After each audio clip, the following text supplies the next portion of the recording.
It's wonderful to be here. As a matter of fact, 30 years ago, I was in a laboratory at CUNY calibrating pumps, and here I am giving a talk. So it's been a wonderful 30 years. I remember when the ERC was founded and these meetings were founded, so I feel honored to be invited to give this talk on one of my favorite topics and my favorite chemicals. The second one is asbestos, from a environmental sort of use material.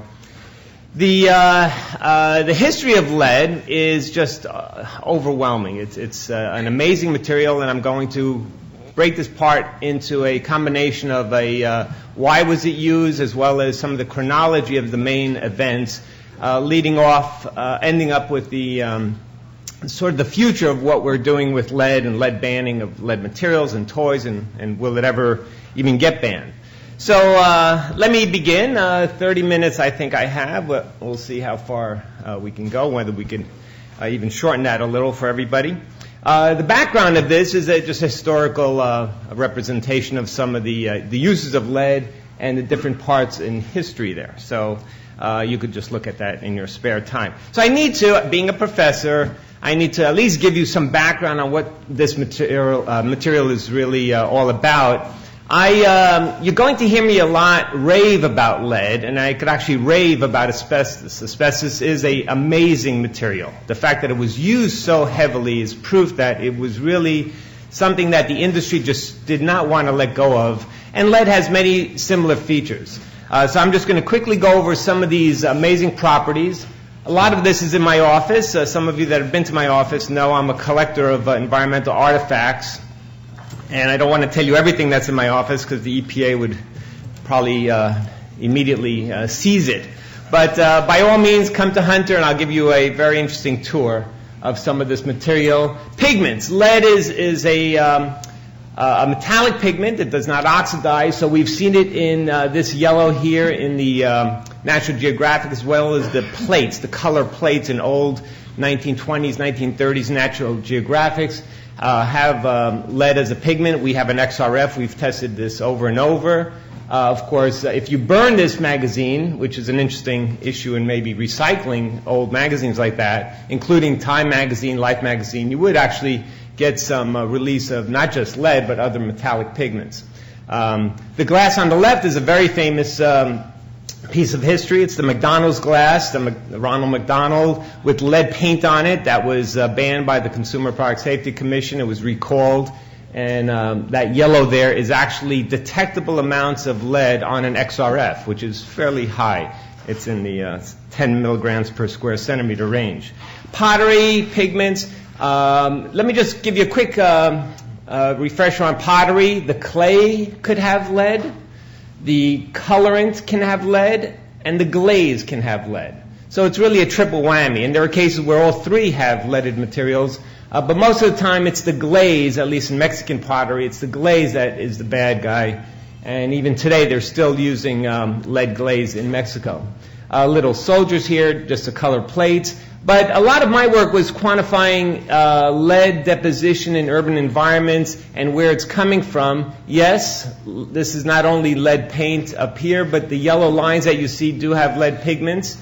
That's why you'll see the lack of yellow lines on your way home. Look for yellow lines. You'll see they're moving away from yellow because of a voluntary ban on yellow fluorescent pigments, and this is actually almost a paste. It's rather thick. So they're moving to fluorescent white lines. The material is amazingly strong. Of course, you know what this is, but you may not have known that these columns were held together using molten lead rods, which later were sort of ripped apart and recycled. People wanted those leads. Certain cultures to the east of Greece, which I shall not mention, sort of raped the country and took away all our lead.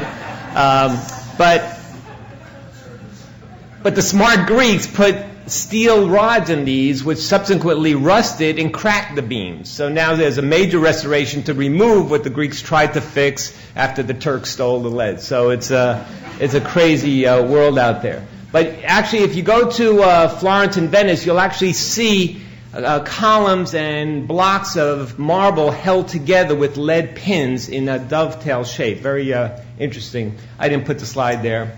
The aqueducts were lined with lead. There's caulking that was used to prevent leakage. This is a modern-day dome in Jerusalem, in the old city, made of leaded materials. And actually, down the block from Hunter, there was a restoration of a bathhouse, the Asher Levy bathhouse, which has lead flashing used on the side because it required restoring the material to its original, restoring the building to its original status for historic preservation. So they actually used lead flashing, which is sort of interesting. The weight, of course, you see this all over, everything from wheel weights, which I'm happy to say are now being phased out. The industry fought this hard. These wheel weights do fly off. They're pure lead. Do fly off, eventually oxidize, and contribute to roadside lead loadings. Everything from sinkers, which are still abundant at Effingers and Home Depot and all these large recreation stores. This is, of course, a ship, a cruise ship, and you sort of wonder, boy, it's pretty shallow when you consider the height from here, the waterline, to here, right? And look how shallow it is. This is a new design, primarily because this huge bulbous is pure lead. This is actually used to keep ballast for the boats, so a sort of a balancing act, as well as the keels for sailboats, but those are very deep. And of course, in New York City, every crane has leaded plates. They're painted different colors, so you don't really see them. Shield, and the materials are wonderful because of its high density, is a wonderful shielder. So you see, and of course, a very famous picture here, the antenna up here. This is the part of the antenna that was collapsed. We know, and there are colleagues in this room that have measured exposures at ground zero, and there was lead. There was lead in the air. There was lead in the pores, in the spaces. Where did that come from? The suspicion is primarily the lead shielding around the antenna, which you see up on the top left of that material, as well as common uses in medicine. So lead is really not going to go anywhere in that case. A good deal of my work today is really ULabs, used lead-acid battery, recycling, and sort of risk assessment for communities that are not doing this properly. And these are some sad pictures. I have boxes of photographs and slides on all these used lead-acid battery facilities worldwide. But basically, a battery is essentially three things: plastic, lead, and acid. All of them are completely recycled and are recycled. And unfortunately, it's very easy to break this battery open, throw this into a pot, and melt a handful of lead to buy rice. So it is very sad what's going on. That's not going to go away. And just to clarify, the new batteries, the hybrid cards, do not use lead as one of the elements of that. Solder is, of course, very common. Food. Well, we all hear about lead in different food products. Let me just set the record straight. Lead is, when reacted with acetic acid in this reaction, is lead acetate is sweet. And it was added, to the surprise of many, in various pewter products. They would add wine. All of a sudden, the wine would last longer, and it would taste better. So this whole concept in the Roman empires of storing lead in that flask. And of course, who had lead flasks? The very wealthy in the the aristocratic portion of the population, including the Roman Senate. So some of what Gilfillan mentioned in 1965 about the fall of the Roman Empire is sort of linked into the use of lead containers. But as far as chapulines and tamarindo candies, most of the lead that we see in these products from Mexico are for colorants. Lead is a very, very inexpensive red pigment, lead chromate. It's dirt cheap, easy to make. Every single organic form of a red colorant is extremely expensive, orders of magnitude more. So when they have the chance to use this, they often do. And they'll actually sprinkle the grasshoppers with a lead coating, some water, just to get some color into them, because people like red candy, right? And you also like red candy. But red, we all know in environmental science, is the most deadly pigment. There's no almost well, I don't want to say there's no such thing as a safe red colorant, but if you look at the history of environmental contaminants, red has always been a problem. Some quick history on the metallurgical side of things. Lead is a natural. It's one of the original 7 metals of antiquity. Those are the rest of them up there. The 2 that are underlined are ones that have to be smelted or at least extracted through some type of heat process. And what you see on the right is galena, lead sulfide, which is abundant, especially in Galena, Missouri, where you have major lead mining many years ago. As a matter of fact, the town was named Galena for its lead. There's 2-step process of roasting, which of course releases sulfur dioxide, and then the next step of converting lead oxide by combining it with coal to produce the metallic lead. So different populations trying to recover lead products will do whatever they can. In the case of batteries, they'll just melt battery plates and hope that they'll get 20% molten lead. And then the rest of it is lead oxide, which is very nasty. Most of us know that this fine powder is a source of most of the toxicity that we see. Well, let's start a little history. You have a handout on that. I'd like you to memorize that. Hunter students, that'll be on your comprehensive exam, all 5 pages of dates. I put that together years ago for some litigation, and it was quite interesting. It's not complete. There are many important dates that are missing there, especially the epidemiological events of the 40s, 50s, and 60s. But you can really appreciate this. I didn't want to give you just a complete chronology, so I'll sort of do it this way.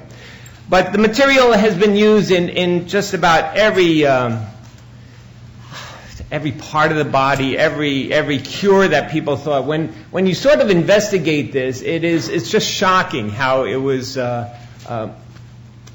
used for everything. Well-known spermicide. In one case, it's a way to conceive. It's another way to stop conception. It's a way to cure intestinal pain. It's a way to cause it.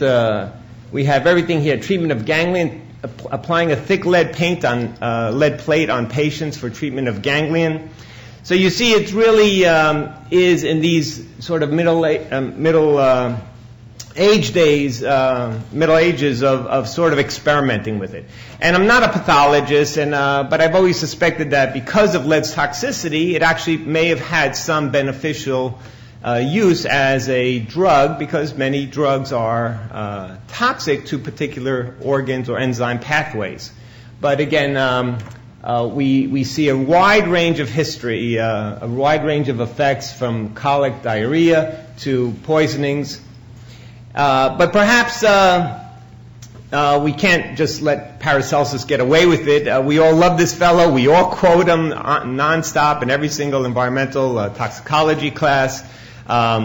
We know his famous dose makes the poison statement, but he actually did sort of popularize the use of lead in this case, lead for fever in Saturnus. Saturn is a constellation, a star, a planet that's been always linked with lead. So whenever you see lead, you'll see words like Galena, Saturnus, all these other references to the stars. As well as many, many publications where they talked about different lead ointments and concoctions.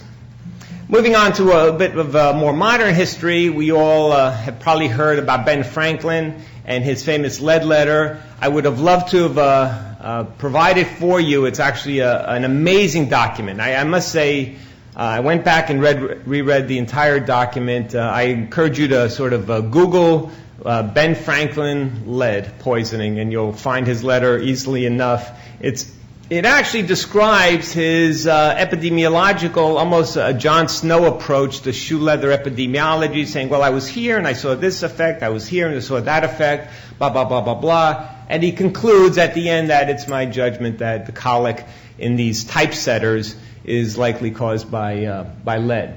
An amazing piece of writing, and he ends it with something which is true, sort of sadly to say today, right, that you will see by it that the opinion of this mischievous effect from lead is at least above 60 years old. on and on, that a truth may be known and exist before it is generally received and practiced on. And how true this is, almost 150 some odd years ago. Moving into history, if you look at the dates, this is 1786, shortly after the discovery, of course, of the pigment, the desirable effects, the desirable properties of mixing lead with other minerals to get various colors, whether it's a green or a gold or a yellow or a white, was commonly done in paints. Up here, let's see if I could focus your attention, 1837, you could sort of see a palette of pigments, piles of pigments, and paint was made years ago by basically weighing different quantities of these pigments and mixing it with linseed oil and egg yolk and binding it all together. So early pigment manufacturers and painters were actually using powdered materials. And even in this Dutch boy handbook, one of the original recipes for how a painter, and this is why painters were tradespersons of high skill going to apprentice school to learn how to make paints and how many grams or how many ounces of this colorant versus this colorant to get a certain color blue. And this is actually one of their training books on making various colors. This is a famous advertisements, which really does implicate that someone in 1837 knew that lead pigments, and by the way, notice I'm moving from materials into paints, which is sort of where we'll go, and of course we'll talk about gasoline also. But this is now 1897, some 60 years later, and their advertising is not made with lead and is non-poisonous. Well, this is some time ago. This is obviously people have made some at least conclusions about that. Yet despite that, it was continuous. It was used in more and more materials. Lead acetate as various ointments, and some of this is is actually used today. I periodically go to morbidity and mortality weekly reports and look at sort of what recent lead poisoning instances occur, and there are plenty of them. The Nike, the Reebok heart that was used as an incentive to buy a certain sneaker. They would put this little toy in there, was pure lead. So it's amazing. Even today we find cases where ointments are being used somewhere or being brought into the U.S.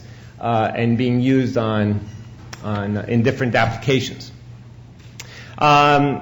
You could read this as well as I can. Yellow dye in cakes and buns, fairly scary, especially when cost is an issue. And again, we haven't changed from this. We're still using, and again, I don't want to keep mentioning Central America, but we have the pervasive uses red as red lead oxide, lead chromate as a colorant for a number of foods. Now, let's just quickly move to some epidemiology, and this is the very famous Turner and Gibson. These two fellows, Turner was the pediatrician, Gibson is actually an ophthalmologist, and together, Turner originally encountered a boy with lead poisoning or some paralysis.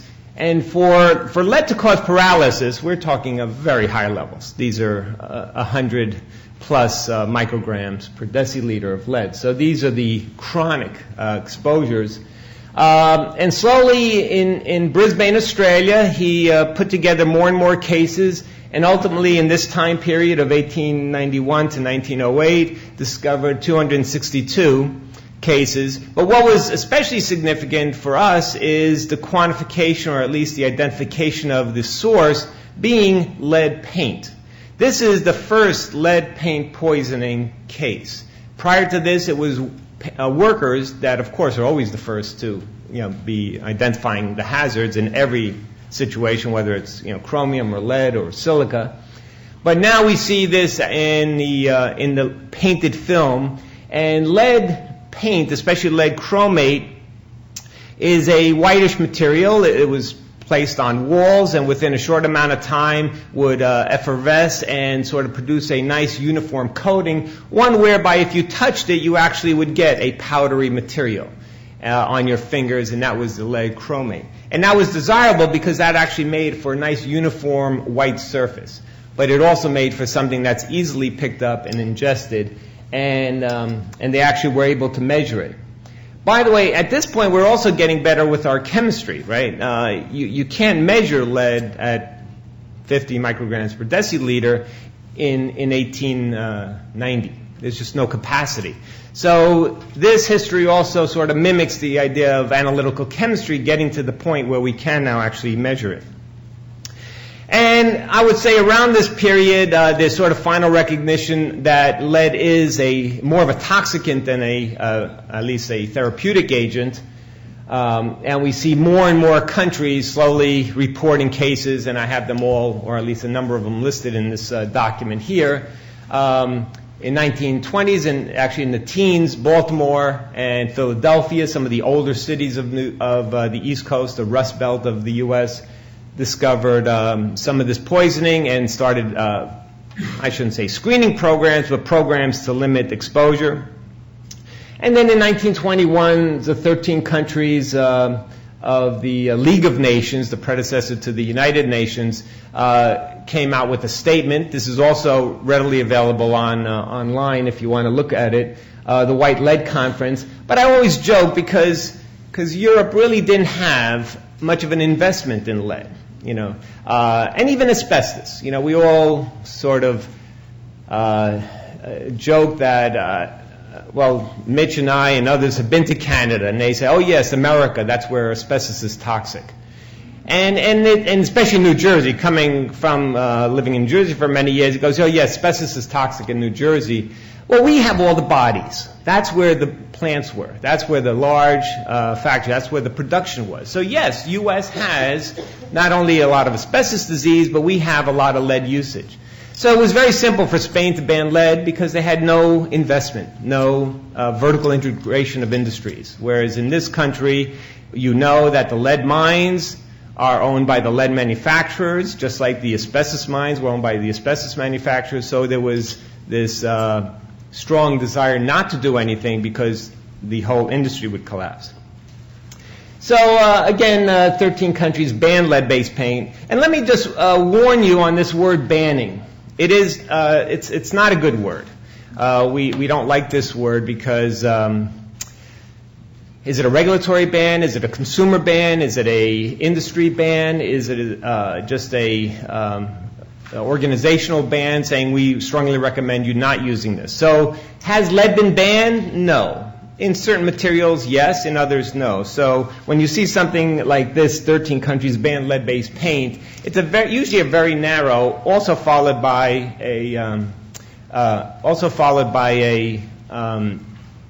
regulatory limits on how much lead is in the paint. So it's never down to zero. Another interesting piece of history, depression disease, 1930s to 50s, and actually there's some of this going on now because, let me just finish this thought. There was no plastic in 1930, right? So when you had car batteries, where were they put in? Well, they were put in wooden boxes. And when the battery got expended, what would you do with the boxes? Well, you would recycle them, you would burn them as fuel in homes. And you can only imagine how much lead was released in that process. And there are many, many instances of poisonings. The Tetraethyl Lead story is fascinating. We could do a whole 2 hours on just on this. Tetraethyl lead is an ingredient in fuel, and this was when engines were really not that well designed, and the pistons would knock. This is the piston would knock on the side of the cylinder wall, so it would sort of bounce back and forth. Today the engineering is better. Lead causes a uniform combustion so that you get a nice uniform force pushing down on the piston, and it would be what they call anti-knock. Keep in mind, lead does not get destroyed. What comes in goes out.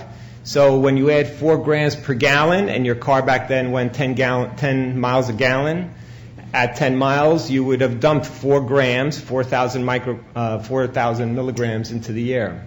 So the discovery of this was wonderful in that it was sort of a solution for some of these engine problems. But shortly after, because of its high toxicity, the tetraethyl lead caused many fatalities. So you have a case where this material actually was brought online, and almost immediately people were dying. And who? Workers. And keep in mind the occupational health climate at ESO ESO and Ethel, right. No, Ethel is the name of the company. What happened is Ethel merged with, oh, now I'm blanking out.